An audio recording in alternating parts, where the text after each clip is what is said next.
The book Lore and Legends is marketed as a visual celebration of the 5th edition of Dungeons & Dragons, celebrating 5th edition. Now, the last year of controversy and missteps by Wizards of the Coast, the creators of D&D, certainly makes the idea of celebrating 5e a bit difficult for me.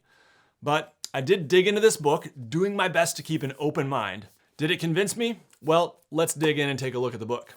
All right, here we have Dungeons & Dragons Lore and Legends, a visual celebration of the 5th edition of the world's greatest role-playing game. Now, it does say visual celebration, so you are going to be expecting this to be somewhat of an art book, but it's definitely a lot of history as well. The book is giving you the background on the creation of D&D 5e, and in a way, it's telling the story of the resurgence of Dungeons & Dragons in pop culture in the last 10 years or so. Now, the book is actually sort of the second book in a series that started with this book right here, Art and Arcana. Now, I have the special edition here, so it comes with some fun little extras. But the book itself is, for me, one of my favorite books on my bookshelf. It is a visual history of Dungeons & Dragons as a whole from the very beginning. And for that reason, I absolutely love it. Since discovering the hobby myself around 2014, I have really enjoyed getting to know the history of the hobby, and this book right here is one that I highly recommend. Dungeons & Dragons Art and Arcana. By the way, the standard edition of Art and Arcana is only $26 right now on Amazon, and it's a big old beautiful hardcover book with lots of color in it, so definitely a good price. But that book sort of leaves off near the beginning of D&D 5th edition and mostly focuses on the older history. This one now picks up with the creation of D&D 5th edition, telling the background and the story of how it came to be, and a lot of the things that went along with it in this hobby in the last 10 years or so. The book has a foreword by Tom Morello, famous rock star and D&D fan. There's a nice little introduction here, and you are going to see some older photos and things like this that harken back to the early history of the game. But again, most of the focus on this is D&D 5th edition. So the prelude here is going to describe the creation of D&D 5th edition, kind of what was going on in Dungeons & Dragons, some of the early rumblings of 5th edition in terms of the playtesting and alpha and D&D Next and all that stuff. And then we get into Chapter 1, The Dragon Rises. And so this now starts us off with the actual release of Dungeons & Dragons 5th edition. The first product sold was the D&D starter set back in, I believe it was August of 2014. So Chapter 1 does cover the release of basically the 3 core books, as well as some of the earlier adventure modules that were made in cooperation with Kobold Press. So it really just covers the initial slate of products in the first 3-4 months of the release of 5e. And then we get into Chapter 2, which I believe starts us off with Princes of the Apocalypse. You do get these nice full page spreads that are even bigger than the covers of the D&D 5th edition books.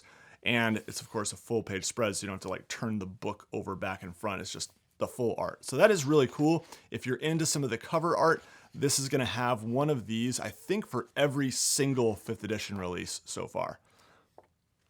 Another example here as well.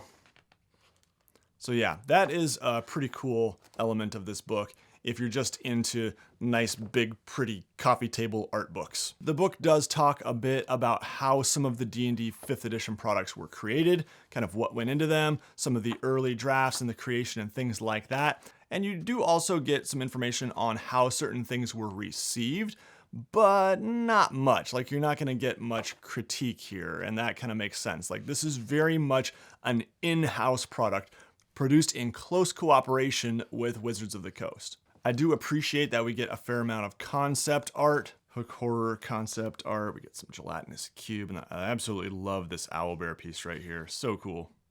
It is really cool to see some older history, but you don't get it like you would in Art and Arcana. Here in Lore and Legends, you really just get concept art that is relevant to the inspiration of things that showed up in D&D 5th edition. Like these pieces right here, the original from 1982, then we get the modern one, original, modern, etc.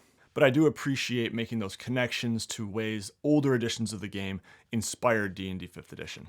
You also get some little breakout boxes like this. Who is Fizban? So we have this book, Fizban's Treasury of Dragons or whatever it was. and asking the question, who is Fizban? And making that connection again to the past history of where this character came from. Same thing is true right here of the Lich, Acererak, and Tiamat, and many other characters throughout the book. Now, the book is not just focused on the history of 5th edition in terms of the game books.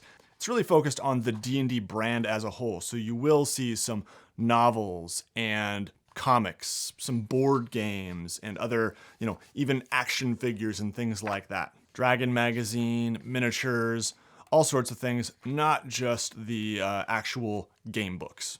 And it actually expands even beyond just Dungeons and Dragons branded content. You do have stuff like, Dwarven Forge here, little shout outs to successful companies that are operating alongside the success and really maybe along for the ride as D&D's resurgence is taking place in 2014 and onward.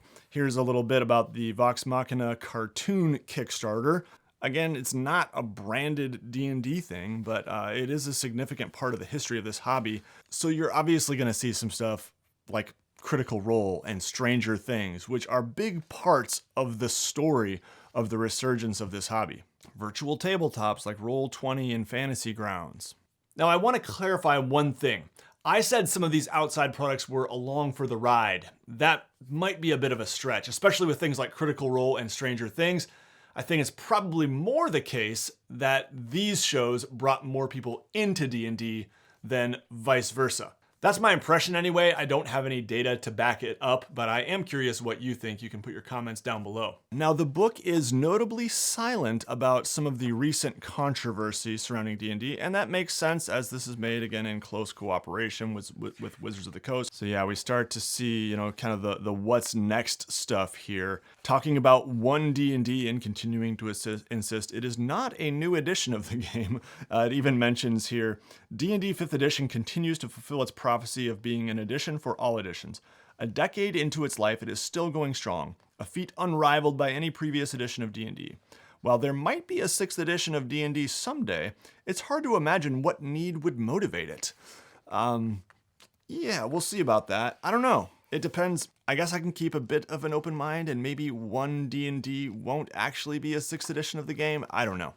So overall, I think this book is really well done. It's well written, it's pretty, but as someone who has been paying close attention to the D&D brand since 2014, I don't feel that I learned a ton. There's certainly some behind the scenes info I didn't know. But anyway, I've enjoyed 5th edition, but I don't really feel the need to celebrate it at this point. It has done great things for the hobby in many ways. It's brought in a lot of new people and brought in a lot of old timers who have returned to the hobby. And other than the last year or two, I think it has been really well received overall. There are a lot of things that are worth celebrating and stories worth telling. The last 10 years have been remarkable for Dungeons & Dragons. So to wrap things up here, for what this book is, it's well done.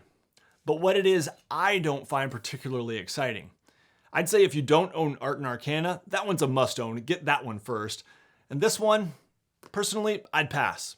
But I do wonder what you think. Leave your thoughts down in the comments below. Before we go, I do want to thank the WASD20 patrons for their support. These amazing people are making it happen for me. I am so grateful to them. They also get some pretty cool rewards, so check it out over at patreon.com/WASD20. Another great way you can support the channel is by buying through my affiliate links. I have several of them down in the video description for these products I mentioned in this video, as well as some others. Same great low prices with a little kickback for the channel here. Thank you all so much for watching. I appreciate it. Take care, everybody. You'll see me again very soon.